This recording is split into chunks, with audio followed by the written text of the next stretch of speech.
Sam Altman has a pattern of lying.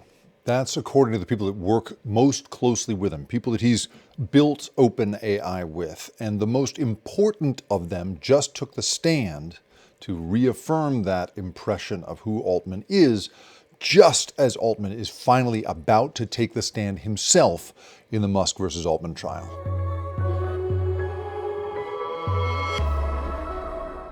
I'm Jake Ward. This is The Rip Current. We look at the big invisible forces shaping our lives.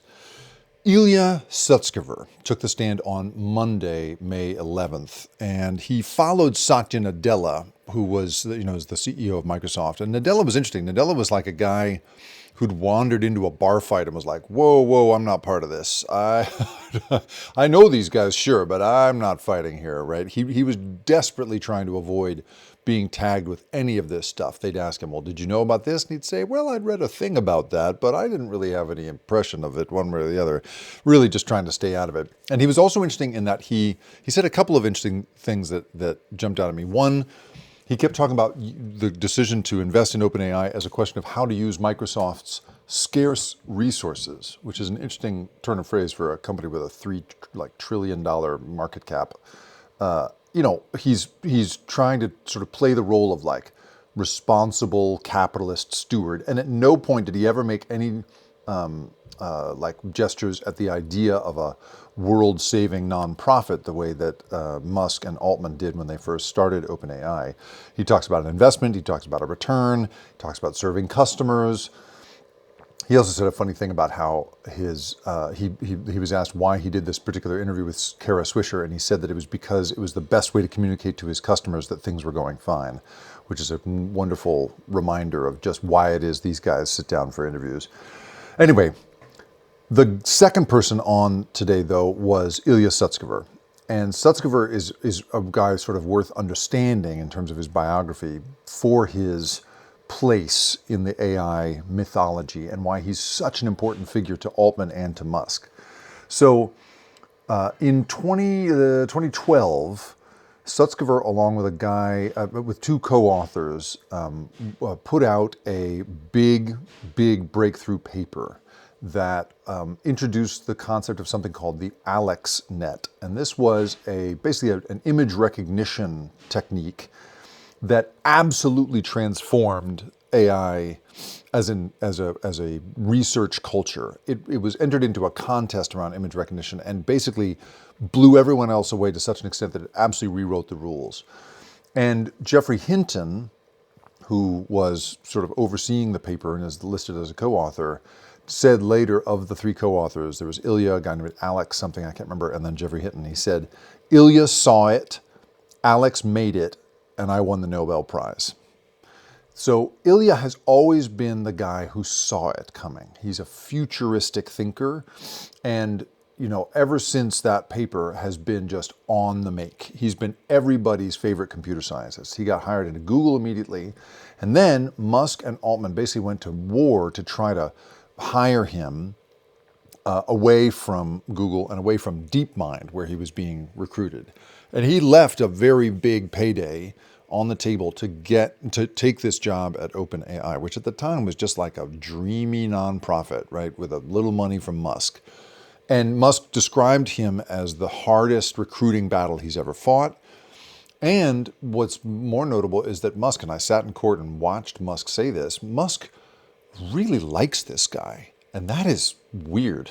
Weird to have Musk say positive things about anybody. I mean, even as he was suing OpenAI, he described Sutskever as a very moral guy and just clearly just praises, just thinks the world of him as a computer scientist and as an ethical thinker. And that clearly is true of Altman as well, who worked so hard to recruit this guy, made him one of the first hires at OpenAI, and made him the chief scientist. He basically took the transformer model stuff that came through in 2017, 2018, and turned that into the ChatGPT product that is now transforming the business world. So they love this guy. And that's what makes his testimony, I'm sure, so painful for Altman. It comes on the heels of already a lot of pretty damning testimony in terms of Altman's kind of professional reputation. We heard from Mira Murati, the former CTO, who was then interim CEO for a second when Altman was fired during this famous November 2023 episode in which the board canned him all of a sudden. Right as he's on the midst of this meteoric rise, they can him. And she gave video testimony in this case and said that Altman was someone who was, quote, not always candid, and who pitted OpenAI executives against each other. At one point she said, quote, my concern was about Sam saying one thing to one person and completely the opposite to another person. So a duplicitous guy in her telling. Then we also heard from other former board members who were supposed to be sort of overseeing everything and were supposed to have this special kind of control that boards typically don't have in the interest of this being a self-governed, very ethical nonprofit turned for-profit company. So one of them was Helen Toner, who's an academic, very respected AI ethicist. She testified that OpenAI's self-governance failed because of, quote, profit and personal gain and, quote, the enormous amount of power Altman would wield if the company succeeded. And another former board member, Tasha McCauley, said, quote, a pattern of dishonesty was a very difficult component of Sam's leadership. That was already under oath. That was already in the testimony, right? Then Ilya Sutskever comes to the mic today. And in this very flat way, very neutral kind of way, he, this guy who was Altman's ally, in effect, kind of his co-founder, definitely the sort of chief architect of the technology and what it can do, all of that stuff, and certainly one of the most celebrated AI researchers in the world. He takes the stand and he describes basically assembling a dossier on Altman over the course of a year.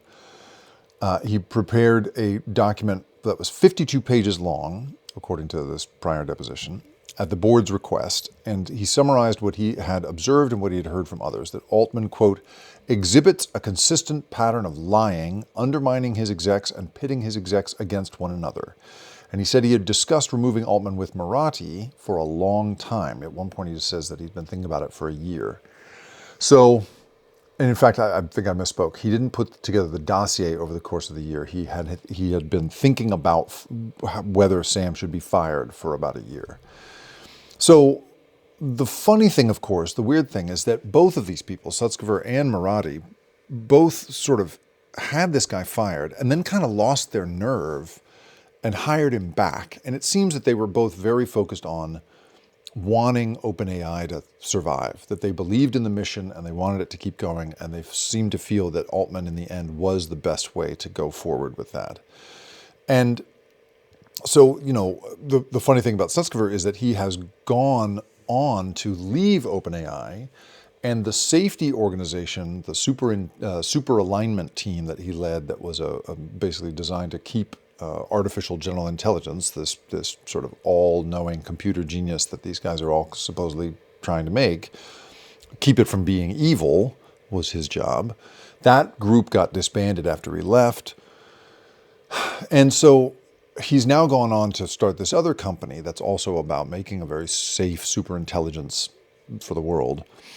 But here's the weird thing about this guy, and it's just sort of worth noting because I think it just sort of speaks to how abstract these people's goals really are and how sort of weird it is that the whole world has fallen in love with their product, considering this weird thing about them. They're all about building this AGI, this super intelligence, this all-purpose genius that's going to sort of run everything better than humans can. So at one point recently, Sutskever was on a podcast, a big podcast, and he was basically asked about AGI, and he more or less said that the current thinking about how to get there isn't going to work. He says basically that scaling up the efforts that are currently being made inside a company like OpenAI is not going to make a difference, that scale is not going to solve this problem. What he was essentially saying was the path that we're currently on doesn't lead there. At one point he said something like, and I'm paraphrasing here, we're trying to create something that no one has created before, that this is an entirely new thing to invent, essentially. So he's created a company which has, is valued, I believe, in the billions. The guy has a personal stake of about $7 billion in OpenAI. He's built all of this on this religious style assumption that we're going to have this AGI in the future. But he has said that he really has no sense of how they're going to get there. And so that question of like AGI is kind of the central question of this case, is like, on the, these two guys, Musk and Altman, come together to try and build AGI and then fall out over sort of who's going to control the vision that gets them there, and who's sort of, Musk is all about like making sure that the end of the world isn't brought about by a concentration of power, and yet he wants all this power. Like, it's all of this kind of oligarch, I'm the center of the universe, center of the narrative kind of stuff, in service of this goal that their number one hero, their number one technical hero, also believes in, but says we basically have no way of getting to right now. And that just is, I don't know, all of that tension is, for me, the fundamental thing of the AI world right now, is that they've really no idea how they're going to make the thing they say they're going to set out to make. Meanwhile, they're making enormous amounts of money, and there's a whole piece I have up about how sort of the cognitive dissonance of these guys who think they're saving the world and think that money doesn't matter to them, but they also are billionaires. That all sort of just like works somehow in the mythology and the culture of Silicon Valley and the AI world. But there's a thing happening here in particular that I just think is really interesting, and that the intellectual hero of this group says that they're on the wrong path, and calls Altman, essentially a liar. All of that is really weird and notable. So anyway, all of that is just a prelude to then say this, which is, none of that may matter in terms of this case. You would think in the sort of screenplay version of this that when Altman takes the stand, he's going to get, beat up because he's been, so clearly so duplicitous with his people. But the truth is, like, who among us hasn't worked for a duplicitous boss? And you think you're going to rise to the very top of the biggest company in the world, arguably the most influential piece of capitalism in the history of capitalism, by like being a totally straight shooter? That's not how these guys operate. And that's not the question in the case here. The question in the case here is, did he and Brockman specifically fool Elon Musk into funding a nonprofit while they schemed to take it and turn it into a for-profit that they were going to kick him out of? Or did Musk want a totally unreasonable amount of control over something because he thought he needed to be the center of the universe, and then got left behind and is really upset about that now? And to my mind, it's going to be very hard for Musk to prove that he got fooled. And it's going to be much more likely, in my mind, that the jury would look at him and say, you got left behind and you're just angry about it. And in the end, the jury doesn't get to decide. The jury's verdict is only an advisory verdict. The judge, Yvette Gonzalez-Rogers, she's the one who makes the determination. And she, I can tell you because I've been listening to her each day, she plays it by the book. She's not going to be swayed by the, whose personality is shinier or whose public image is better burnished. She's going to stick to the facts of this case as well. And I think the hill is very steep for Musk to climb. Because ultimately, I think this case, like so much of what goes on in this world, is not about people like Sutskever, who are deeply and, almost tragically focused on a technical outcome and the ethics that surround it. It's about people who want credit for changing the world and believe that the payment they're going to get for that is kind of a reward from God for good deeds on this earth. So the funny thing about watching Sutskever's testimony and what it represents with Altman about to take the stand is just how rare a person he is, and how Altman, who has been described as duplicitous by all these people close to him, all these people he worked with, sits at the top of an $850 billion company. That's The Rip Current. I'm Jacob Ward.